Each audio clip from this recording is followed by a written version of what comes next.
할렐루야. 거룩한 주일 각처에서 예배하는 우리 모든 성도님들을 주의 이름으로 환영합니다. 오늘은 성령 강림후 6번째 주일입니다. 다 함께 묵상으로 기도하면서 하나님께 예배하겠습니다. 하나님이여, 주의 이름으로 나를 구원하시고 주의 힘으로 나를 변호하소서. 하나님은 나를 돕는 이시며 주께서는 내 생명을 붙들어 주시는 이시니이다. 오늘도 변함없는 신실함으로 우리를 불러주신 하나님 아버지, 이 시간 우리의 예배를 기쁘게 받아 주옵소서. 하늘의 은혜로 충만하게 채워 주옵소서. 예수 그리스도의 이름으로 기도드리옵나이다. 아멘. 다 함께 사도신경으로 우리의 신앙을 고백하겠습니다. 전능하사 천지를 만드신 하나님 아버지를 내가 믿사오며 그 외아들 우리 주 예수 그리스도를 믿사오니 이는 성령으로 잉태하사 동정녀 마리아에게 나시고 본디오 빌라도에게 고난을 받으사 십자가에 못 박혀 죽으시고 장사한 지 사흘 만에 죽은 자 가운데서 다시 살아나시며 하늘에 오르사 전능하신 하나님 우편에 앉아 계시다가 저리로서 산자와 죽은 자를 심판하러 오시리라. 성령을 믿사오며 거룩한 공회와 성도가 서로 교통하는 것과 죄를 사하여 주시는 것과 몸이 다시 사는 것과 영원히 사는 것을 믿사옵나이다. 아멘. 다 함께 교독문 44번 시편 100편 말씀입니다. 우리 한 절씩 교독하겠습니다. 온 땅이여 여호와께 즐거운 찬송을 부를지어다. 기쁨으로 여호와를 섬기며 노래하면서 그의 앞에 나아갈지어다. 여호와가 우리 하나님이신 줄 너희는 알지어다. 그는 우리를 지으신 이요 우리는 그의 것이니 그의 백성이요 그의 기르시는 양이로다. 감사함으로 그의 문에 들어가며 찬송함으로 그의 궁정에 들어가서 그에게 감사하며 그의 이름을 송축할지어다. 여호와는 선하시니 그의 인자심이 영원하고 그의 성실하심이 대대에 이르리로다. 아멘. 다 함께 찬송가 20장 함께 부르시겠습니다.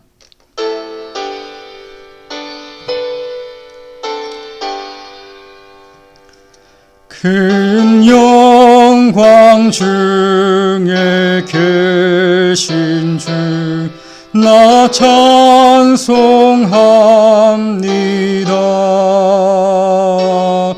영원히 계신 주 이름 나 찬송합니다. 한없이 크신 능력을 나 찬송합니다.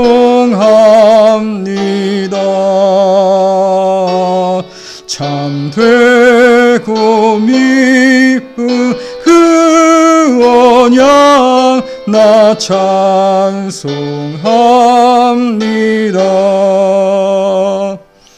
온 천지 창조하시던 그 말씀 힘있어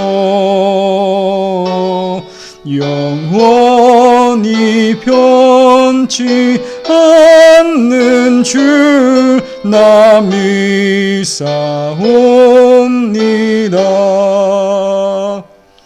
그 온유하신 주 음성 날 불러주시고 그 품에 품어 주시니 나 찬송합니다.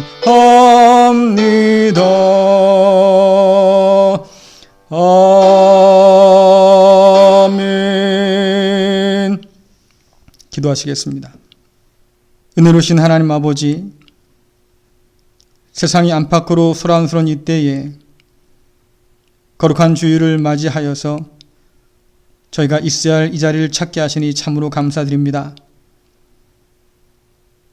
하나님의 자녀와 백성답게 살지 못한 연약함과 우리 안에 버리지 못한 죄악들을 이 시간 고백하오니 오늘 저희의 통회하는 마음을 받아주시고 용서하셔서 이 세상 죄와 악에서 구하여 주옵소서. 몸과 마음을 다 바쳐드리는 예배로 하나님을 만나게 하시고 고된 삶의 무게로 낙담한 마음이 위로와 소망을 얻게 하여 주옵시며 지친 영혼이 약속하신 쉼을 누릴 수 있도록 주여 도와주옵소서. 이 고난의 시대에 참으로 파수꾼이 새벽을 기다림보다 더한 심정으로 하나님을 기다리고 바라보니 하나님의 인자하심과 그의 풍성함을 따라서 거룩히 살아가는 주의 백성 되도록 인도하여 주옵소서. 끝을 알 수 없는 코로나19로 인한 피로감이 점점 더 커지고 있습니다. 지쳐가는 환자들과 의료진들을 붙들어 주시고 이전의 일상이 아닌 새로운 일상을 살아가는 지혜를 더하여 주옵소서. 이기적일 수밖에 없는 상황 속에서 모두가 힘과 지혜를 모아서 이 어려운 상황들을 넉넉히 감당할 수 있도록 주여 도와주옵소서. 이 시간 비고빈 가난한 마음으로 주님 앞에 모였사오니 말씀으로 성령으로 임하여 주셔서 우리의 빈 마음을 풍성하게 채워 주옵소서. 우리 주 예수 그리스도의 이름으로 기도드리옵나이다. 아멘. 오늘 말씀은 마태복음 14장 22절부터 33절까지의 말씀입니다. 쉬운 성경으로 함께 읽겠습니다. 그 즉시 예수님께서는 제자들을 배에 타게 하시고 호수 건너편으로 먼저 가 있으라고 하셨습니다. 그동안에 예수님께서는 사람들을 되돌려 보내셨습니다. 사람들을 보내신 후 예수님께서는 기도하러 홀로 산 위에 올라가셨습니다. 그리고 저녁 때까지 그곳에 혼자 계셨습니다. 배는 이미 육지에서 멀리 떨어져 있을 때였습니다. 제자들은 큰 파도와 거친 바람으로 어려움을 겪게 되었습니다. 새벽 3시에서 6시 사이에 예수님께서 호수 위를 걸어서 제자들에게 오셨습니다. 제자들은 예수님께서 호수 위를 걸어오신 것을 보고 겁에 질렸습니다. 그들은 유령이다 라고 소리쳤습니다. 너무 무서워서 비명을 지른 것입니다. 예수님께서 얼른 그들에게 말씀하셨습니다. 안심해라, 나다, 두려워하지 마라. 베드로가 예수님께 말했습니다. 주여, 정말 주님이시라면 저에게 물 위로 걸어오라고 하소서. 예수님께서 말씀하셨습니다. 오너라. 베드로는 배에서 내려 물 위를 걸어 예수님께로 향했습니다. 그런데 베드로는 거센 바람을 보자 겁이 났습니다. 물에 빠지기 시작하자 소리를 질렀습니다. 주님, 살려주십시오. 예수님께서는 즉시 손을 내밀어 베드로를 잡아주시며 말씀하셨습니다. 믿음이 적은 사람아, 왜 의심하느냐? 베드로와 예수님이 배 안에 오르자 바람이 잔잔해졌습니다. 배 안에 있던 사람들이 예수님께 경배하며 말했습니다. 주님은 분명히 하나님의 아들이십니다. 아멘. 할렐루야. 거룩한 주일 각처에서 마음을 모아서 하나님을 예배하는 우리 갈릴리 성도 여러분들을 주님의 이름으로 환영합니다. 우리 함께 인사 나누겠습니다. 사랑합니다. 축복합니다. 잘 됩니다. 사랑합니다. 축복합니다. 잘 됩니다. 네, 이렇게 우리가 함께 축복하며 인사를 나눕니다. 이 인사처럼 이 어려운 때에 여러분들의 삶이 하나님만에서 잘 되는 그런 은혜가 있기를 간절히 소원합니다. 여름철이면 꼭 듣게 되는 소식 중에 하나가 바로 태풍 소식이지요. 태풍이 올라온다는 소식은 많은 사람을 긴장시킵니다. 항구에는 태풍을 피하려고 몰려든 배로 가득 차고요. 농가에서는 태풍으로 인한 손실을 줄이기 위해서 애를 씁니다. 또 국가는 태풍이 있을 피해를 대비해서 비상대책위원회를 꾸리기도 하지요. 그런데 이 모든 것을 휩쓸고 지나가는 태풍과 함께 수백 킬로를 날아가는 새가 있다고 하면 여러분 믿으시겠습니까? 어떻게 태풍에 휩쓸리지 아니하고 태풍과 함께 날아갈 수 있을까요? 도대체 그 비결이 뭘까요? 제가 읽은 책은 그 비결을 태풍의 눈에 있다고 말합니다. 태풍의 한복판에 있는 태풍의 눈은 태풍의 주변과는 달라서 바람 한 점 없이 고요한 곳이라고 합니다. 새는 그 태풍의 눈을 따라서 안전하게 이동한다고 하지요. 신기함을 넘어서 경이롭기까지 합니다. 요즘 우리는 코로나19가 몰고 온 태풍을 정면으로 맞이하고 있는 중입니다. 코로나19가 몰고 온 태풍은 그동안 이 세상을 유지하고 있던 모든 기둥들을 사정없이 흔들어 놓고 있습니다. 온 세계가 부르짖던 세계화는 이제는 내 나라 중심의 지역화로 바뀌고 있지요. 도시만 집중되었던 생활 문화와 또 모든 것을 돈의 가치로 측정하던 기준에 심각한 반성이 지금 일어나는 중입니다. 증가하는 실업률, 또 장기적 경기 침체, 언제 끝날지 모르는 코로나19의 확산으로 인해서 불안한 그 모든 것이 우리의 삶을 위협하는 중입니다. 이런 시대에 많은 사람들이 물어요. 코로나19가 가져온 이 태풍 속에서 우리는 과연 어떻게 살아가야 하느냐고요. 여러분, 어떻게 우리가 살아남을 수 있을까요? 과연 살아남을 수는 있는 건가요?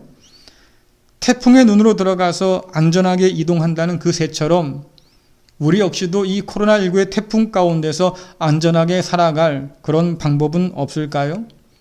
과연 이 시대에 성경은 우리가 가진 이 믿음은 우리에게 이런 상황 가운데 무슨 말을 해줄까요? 오늘 말씀은 오병이어의 기적 뒤에 일어난 일을 우리에게 보여줍니다. 한적한 곳을 찾아 기도하기를 원하신 주님께서는 제자들을 먼저 갈릴리 바다 건너편으로 떠나 보내시죠. 여러분 22절부터 24절 말씀 함께 읽겠습니다. 시작. 그 즉시 예수님께서는 제자들을 배에 타게 하시고 호수 건너편으로 먼저 가 있으라고 하셨습니다. 그동안에 예수님께서는 사람들을 되돌려 보내셨습니다. 사람들을 보내신 후 예수님께서는 기도하러 홀로 산 위에 올라가셨습니다. 그리고 저녁 때까지 그곳에 혼자 계셨습니다. 배는 이미 육지에서 멀리 떨어져 있을 때였습니다. 제자들은 큰 파도와 거친 바람으로 어려움을 겪게 되었습니다.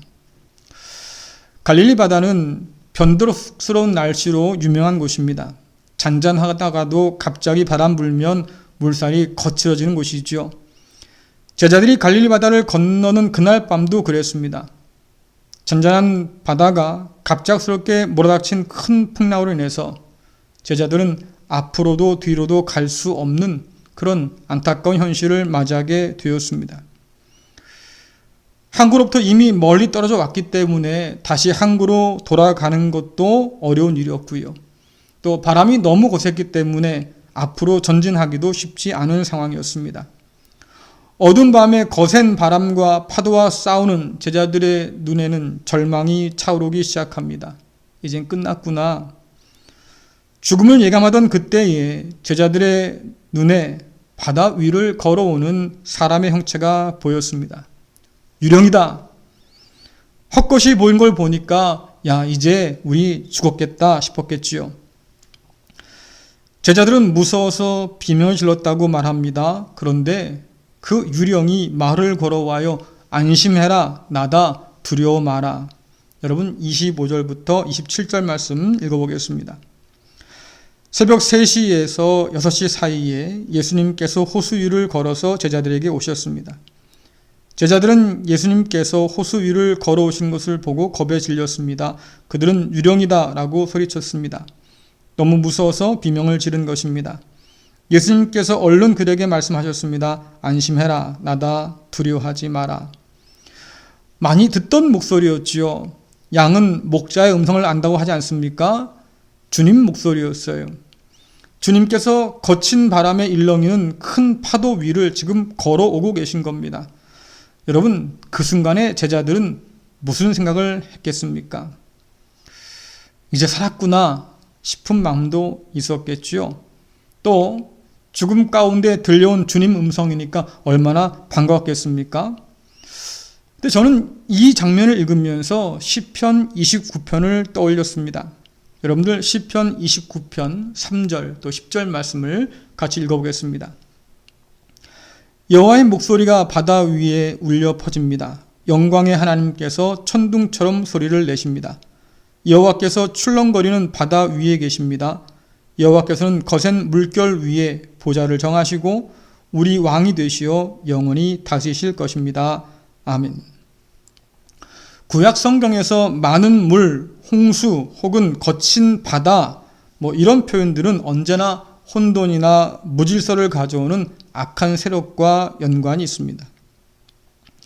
반면 하나님은 언제나 이 혼돈을 정복하시고 질서와 안전을 가져다 주시는 분이시지요. 오늘 말씀의 시편 29편에서는 하나님께서 많은 물 위에 계신다고 말하고 있습니다. 홍수나 거친 파도, 또 바다와 같은 그런 많은 물은 하나님을 위협하지 못하지요. 오히려 말씀에 보면 정복 땅에서 지금 하나님 발 아래에 놓여 있습니다. 하나님께서는 원수를 물리친 왕처럼 많은 물 위에 왕으로 지금 좌정하여 계시지요. 여러분, 이 이야기는 유대인이라고 하면 누구나 다 아는 이야기였습니다. 제자들도 바다 위를 걸어오시는 주님 봤을 때에 시편 29편의 하나님을 떠올리지 않았을까 싶어요. 마태복음 14장에서 풍랑 이는 바람을 시편 29편과 같은 단어로 많은 물로 표현하고 있습니다. 많은 물 위에 하나님이 서 계시고 많은 물 위에 지금 주님께서 서 계신 거지요. 유령이 아니라 주님이심을 알아본 베드로가 상상도 못할 말을 꺼내놓습니다. 여러분 28절부터 29절 말씀 같이 읽겠습니다. 시작. 베드로가 예수님께 말했습니다. 주여, 정말 주님이시라면 저에게 물 위로 걸어오라고 하소서. 예수님께서 말씀하셨습니다. 오너라. 베드로는 배에서 내려 물 위를 걸어 예수님께로 향했습니다. 아멘. 여러분, 지금 이 둘 다 제정신일까요? 바람과 파도에 정신줄을 놓아버린 건 아닐까요? 이 마당에 배 밖으로 나가겠다고 하는 베드로는 또 뭐고요? 그런 베드로를 오라고 하신 주님은 또 뭐겠습니까? 주님께서 풍랑 위를 걸어서 제자들을 지금 찾아오신 까닭이 뭐겠습니까? 안심하라 말이죠. 두려워하지 마라. 그렇게 말씀하신 까닭이 뭐겠어요? 내가 지금 이 파도에서 너희를 건져주겠다. 그런 뜻 아니었겠습니까? 그런데 굳이 왜 배 밖으로 지금 나가야 하는 겁니까? 이유가 뭘까요? 어떤 분들은 그럽니다. 물 위를 걸어보고 싶었는데 지금이 딱 그 기회여서 베드로가 놓치고 싶지 않았을 거다. 뭐 이런 얘기도 해요. 그런데 아무리 제가 주석이나 책을 찾아봐도 속 시원한 답을 찾을 수가 없었습니다. 도대체 베드로는 무슨 생각으로 지금 배 밖으로 나가서 주님께로 가겠다고 한 것일까요? 베드로를 생각해 보면 좀 투박해 보이기도 하고요. 좀 성급해 보이기도 하는 것은 사실입니다. 그런데 다른 편으로 보면 베드로는 다른 제자보다 영적인 그런 민감함이 있던 것 같아요. 예를 하나 들어보자면 예전에 밤새 허탕치고 돌아온 날이 있었습니다. 아무리 그물을 던져도 밤새 한 마리도 잡을 수 없었던 그런 날이었죠. 실망하고 지치고 낙심해서 그들이 이제는 그물을 걷고 씻고 있었습니다. 그런데 그때 주께서 나타나셔서 하신 말씀이 깊은 데로 가서 그물을 던져보라고 그래요. 여러분 같으면 그물 씻고 집에 가서 잘 생각이 가득했는데 주님께서 나가서 던지라고 하면 던지겠습니까? 저 같으면 주님, 내일 하겠습니다. 지금은 너무 지쳤어요. 그냥 집에 가서 자렵니다. 지금 정리하는 중이었거든요. 아마 이랬을 것 같아요. 자, 그런데 베드로가 그 주님 말씀 한마디에 그 길로 나가서 그물을 깊은 데 던졌습니다. 성경에 보니까 물고기가 많이 잡혔다고 그래요. 여러분, 계산이 빠른 사람이었다고 하면 주님께 감사드리면서 계약서를 들이밀었을 겁니다. 주님을 보니까 말이죠, 깊은 바닷속을 꿰뚫어보는 남다른 재주가 있는 것 같은데 저와 함께 동행하십시다. 매일 나와 함께 바다에 나가서 고기가 있는 곳을 가르쳐 주시면 제가 섭섭지 않게 대접해 드리겠습니다. 사인하시지요. 아마 이랬을 거예요. 자, 그런데 베드로가 고기를 잔뜩 잡아왔던 그 배를 내려두고 주님께 달려나와서 납작 엎드립니다. 그리고 뭐라 그럽니까? 주여, 나를 떠나소서, 나는 죄인입니다. 아니, 고기를 잘 잡고 와가지고 말이죠, 갑자기 주님 앞에 납작 엎드려서 나는 죄인이니까 나를 떠나달라고 말이죠. 그렇게 말한 이유가 뭘까요? 얼핏 생각하면 앞뒤가 잘 맞아 보이진 않는데요. 생각해보면 베드로가 그때의 주님을 알아본 거예요. 모세가 가시떨기 나무에서 부르시는 하나님을 발견하고는 그 앞에 엎드리지 않습니까? 그날 아침에 베드로는 예수님을 통해서 하나님의 임재를 느끼고 경외감에 몸을 떨게 되었습니다. 그런 베드로 눈에 지금 누가 보입니까? 성남 파도 위를 태연히 걸어오시는 주님이 보이는 거예요. 그 머릿속에 시편 29편이 스치지 않았을까 싶습니다. 물 위를 걸어오시는 하나님, 물 위에 좌정하신 하나님. 베드로는 성남 파도 위를 걸어오시는 그 주님을 통해서 하나님의 임재를 다시 깨달은 것 같아요. 왕으로 좌정하고 계신 하나님께서 지금 오고 계십니다. 여러분들, 그 하나님을, 그 주님을 바라보는 순간 베드로는 성남 파도가 주는 죽음의 공포를 잊어버렸어요.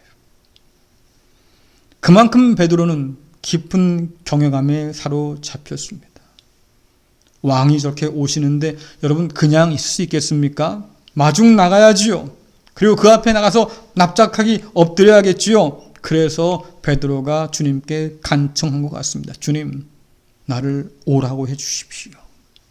내가 주님께로 달려가겠습니다. 저는 이 베드로의 태도를 보면서 많은 생각을 하게 됩니다. 코로나19 시대에 하나님은 과연 어떤 분일까? 아니, 그것보다도 우리는 하나님을 어떤 분으로 지금 만나고 있을까요? 이 코로나19 상황 속에서. 하나님께서 계시지 않는 곳은 없습니다. 특별히 하나님의 백성과 자녀가 있는 곳에 하나님은 언제나 계시지요. 다만 그 하나님을 우리가 알아보고 있느냐가 중요한 문제가 아니겠습니까? 광야의 이스라엘은 하나님께서 함께 하셔서도 깨닫지 못했습니다. 그러나 오늘 베드로는 물 위를 걸어오시는 주님을 바라보면서 하나님의 임재를 깨닫게 되었지요. 오라 하시는 주님 말씀에 베드로가 용기를 냅니다. 흔들리는 배를 떠나서 풍랑 위로 발을 내딛습니다. 놀랍게도 말씀 보면 베드로가 물 위를 걸었다고 분명히 말씀하고 있지요. 그러나 몇 걸음 못 가서 그만 물에 빠지고 맙니다. 여러분, 이유가 뭘까요? 사람이 물에 빠지는데 뭐 이유가 있겠습니까? 배 밖으로 나오면 물에 빠지는 거야 당연한데, 그러나 성경은 그렇게 말씀하지 않지요. 우리 30절 말씀 읽어보겠습니다. 그런데 베드로는 거센 바람을 보자 겁이 났습니다. 물에 빠지기 시작하자 소리를 질렀습니다. 주님 살려주십시오. 여러분, 이 말씀에서 시선의 차이가 느껴집니까? 주님을 보고 배에서 뛰어내린 베드로가 이제는 바람을 보고 두려움에 빠졌다고 기록하고 있습니다. 주님께 집중하던 베드로가 바람의 정신을 빼앗겼다고 말하고 있지요. 그럼 그렇지, 사람이 물 위를 어떻게 걸어?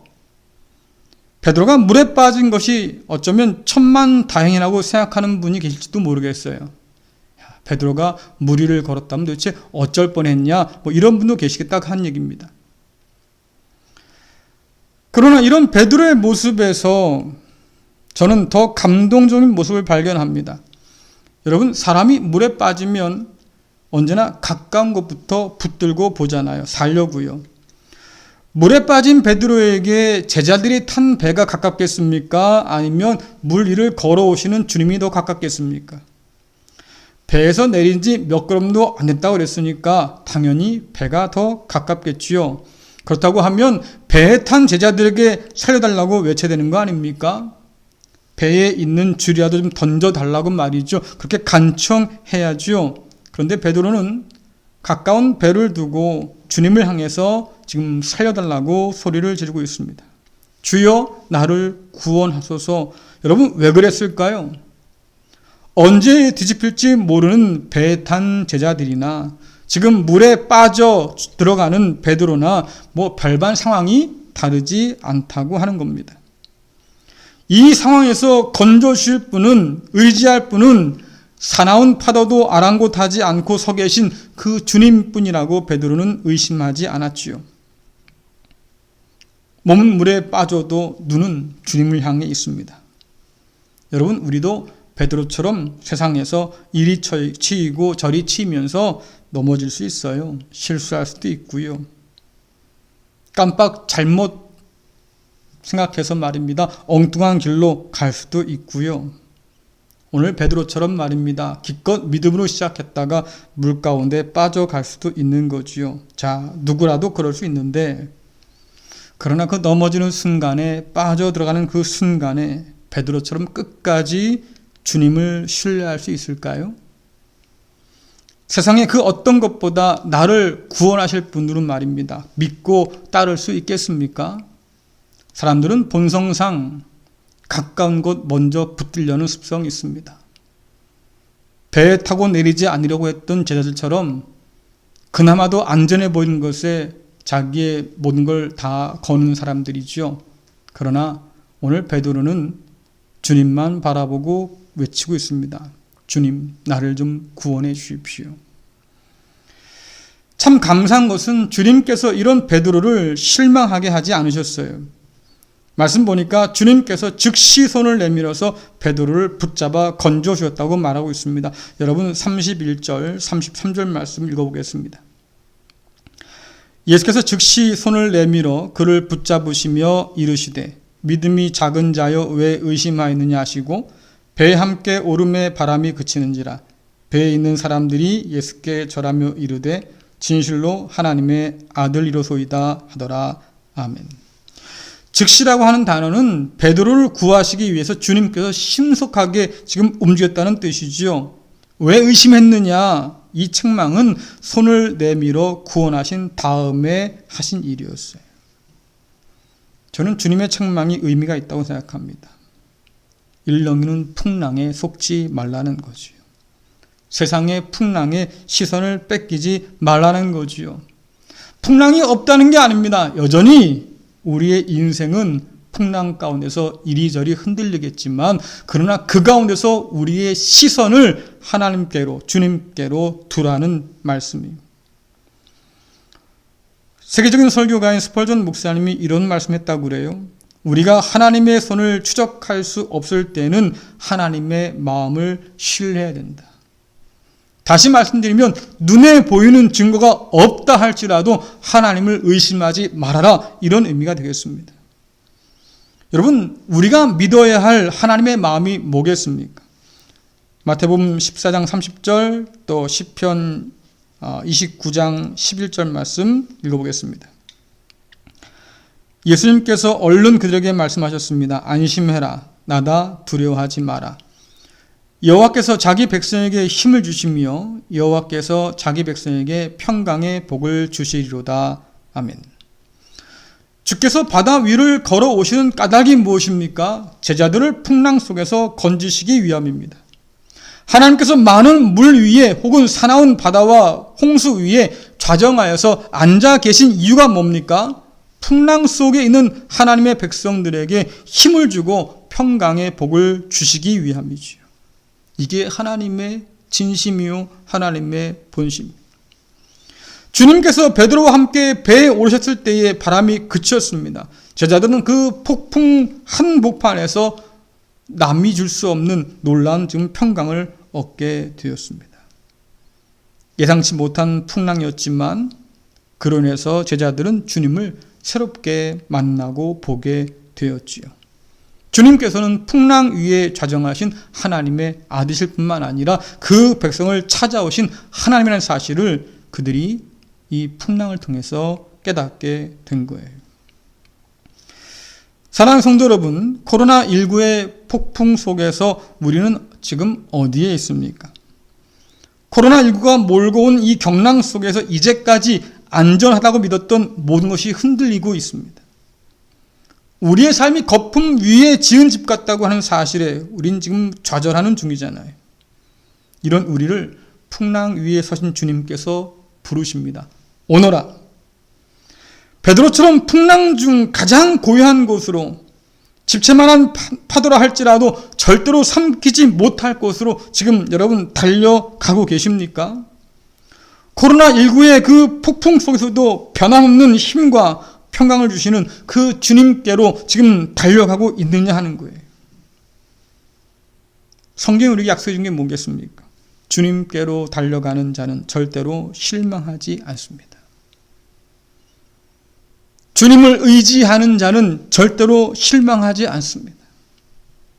이 세상이 그 어떤 풍랑이 있다 할지라도 그러나 그 가운데서 주님을 바라볼 줄 안다고 하면 하나님은 그를 건질 것이고 그에게 평강을 더해 주실 겁니다.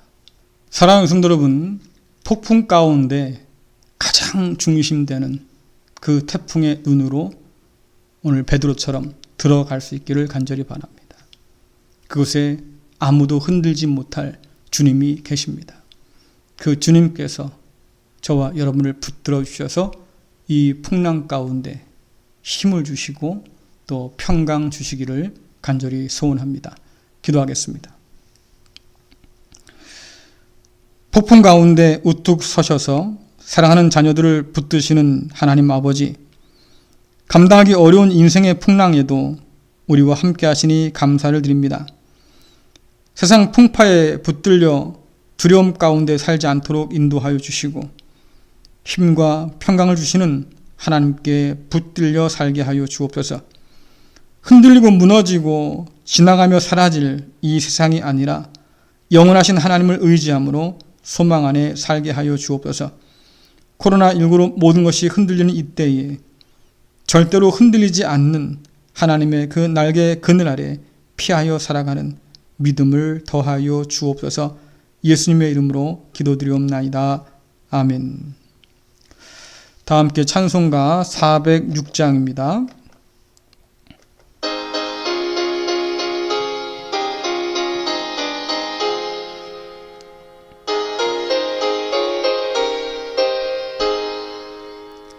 고난 내 영혼 편히 쉴 곳과 풍랑 위로도 안전한 포구 폭풍까지도 다스리시는 주의 영원한 팔 의지해 주의 영원하신 팔 함께하사 항상 나를 붙드시니 어느 곳에 가든지 요동하지 않음은 주의 팔을 의지함이라. 세상 친구들 나를 버려도 예수 늘 함께 동행함으로 주의 은혜가 충만하리니 주의 영원한 팔 의지해 주의 영원하신 팔 함께하사 항상 나를 붙드시니 어느 곳에 가든지 요동하지 않음을 주의 팔을 의지함이라.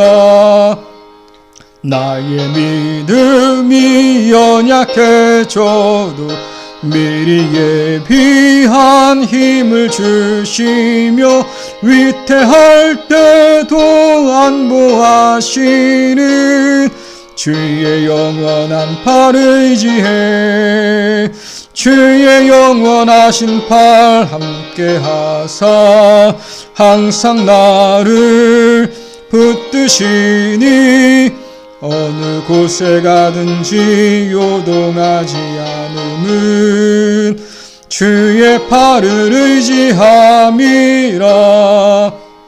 능치 못한 것 주께 없으니 나의 일생을 주께 맡기며 나의 모든 짐 대신 지시는 주의 영원한 팔 의지해 주의 영원하신 팔 함께하사 항상 나를 붙드시니 어느 곳에 가든지 요동하지 않음을 주의 팔을 의지함이라.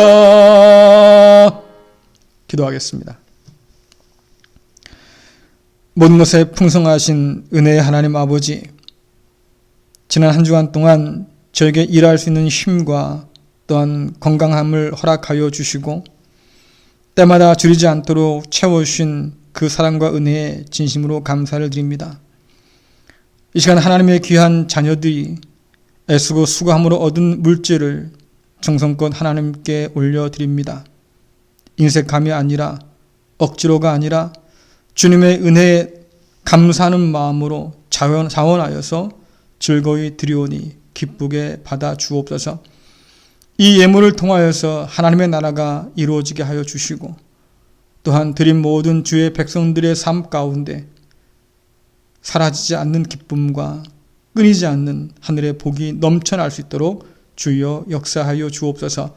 예수님의 이름으로 기도드리옵나이다. 아멘. 교회 소식은 주보를 참고하시기를 바라고요. 두 가지만 알려드립니다. 교회 전면 의복 공사가 지금 시작되었습니다. 여러분 위해서 기도해 주시면 좋겠고요. 또 여름 성경학교를 온라인으로 하려고 좀 준비 중에 있습니다. 특별히 우리 부모님들 많이 관심 가지시고 또 자녀 신앙 교육에 함께 힘써 주시기를 부탁드리겠습니다. 다 함께 찬송가 545장 1절 부르신 후에 우리 축도함으로 예배 마치겠습니다.